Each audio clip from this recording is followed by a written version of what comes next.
Mais bonjour, merci de nous recevoir ici à la Bonjour. du fan coaching ici à Sclessa. Est-ce que vous pourriez dans un premier temps vous présenter, nous dire qui vous êtes et dans quel endroit nous sommes, quel est son rôle et ses missions? Oui, donc moi je m'appelle Frédéric Paulus, je suis assistant social de formation et donc je travaille dans le projet ici depuis 25 ans, mais depuis une dizaine d'années maintenant je développe des projets plutôt à caractère artistique et culturel en lien avec le foot.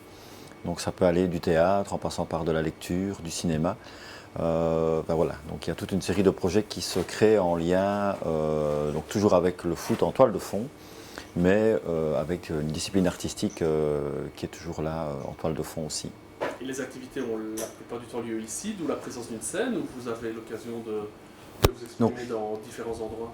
Donc ici, on est effectivement dans un local qui accueille les supporters le jour de match, mais on l'exploite aussi, notamment dans le cadre de nos activités. Donc quand on a fait l'atelier théâtre, c'est ici que les supporters se réunissaient pour cet atelier-là. L'atelier d'écriture et de lecture s'est également réalisé ici. Et donc effectivement, il y a une petite scène qui est là derrière nous, qui est de temps à autre exploitée pour des activités diverses. Donc, notamment, on a fait une pièce qui s'appelait On s'en fout, qui a donc été jouée ici. On a reçu Riton Lippmann, qui est un comédien belge vivant à Paris, qui a écrit une pièce de théâtre Je suis supporter du Standard, et il a eu l'occasion de pouvoir la tester ici notamment. Voilà. Est-ce que la présence, la mise en présence du concept de culture et du concept de foot, c'est allé de soi dans le cadre des projets du fan coaching, ou c'est quelque chose qui doit être travaillé, qui doit être expliqué, qui doit être justifié? Comment est-ce que les activités que vous mettez en place trouvent leur place justement dans ce monde du foot et du standard en particulier? Ben, c'est clair qu'au départ, ça ne va pas de soi. Donc, moi, à un moment donné, dans ma réflexion par rapport à notre manière de fonctionner, de travailler, il y a eu tout un travail d'observation d'abord, de constater que, notamment quand les ultras font leur tifo, on peut voir que c'est de l'art en soi. Ils appellent ça d'ailleurs des chorégraphies. Notamment, Vincent Soleil a exploité ses talents artistiques en lien directement avec le foot, quand on voit les colonnes qui ont été décorées. Donc voilà, il y a de temps à autre des possibilités de voir que ponctuellement, l'art peut avoir un lien avec le foot. Maintenant, ce n'est pas toujours évident.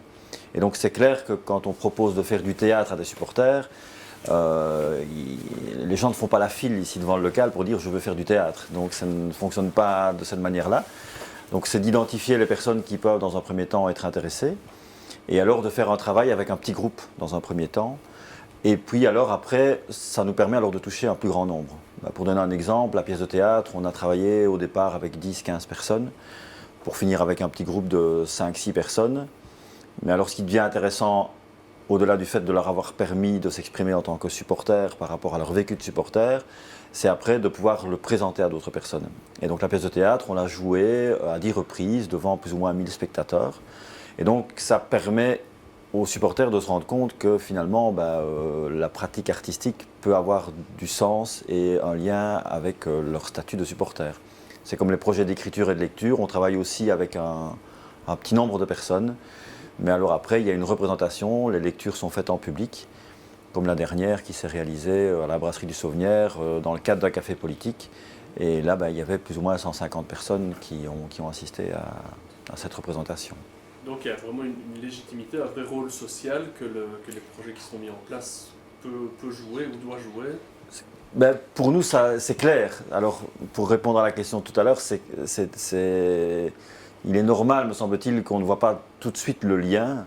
Comme par exemple ici, on vient d'ouvrir une petite librairie avec toute une série de bouquins qui traitent du football. Maintenant, ce n'est pas que des biographies sur des joueurs. Il y a aussi toute une approche sociologique du football. Il y a aussi différents aspects, et donc des romans, et donc de montrer que l'art a plus à voir que ce qu'on peut le penser avec le football. Merci beaucoup. De rien.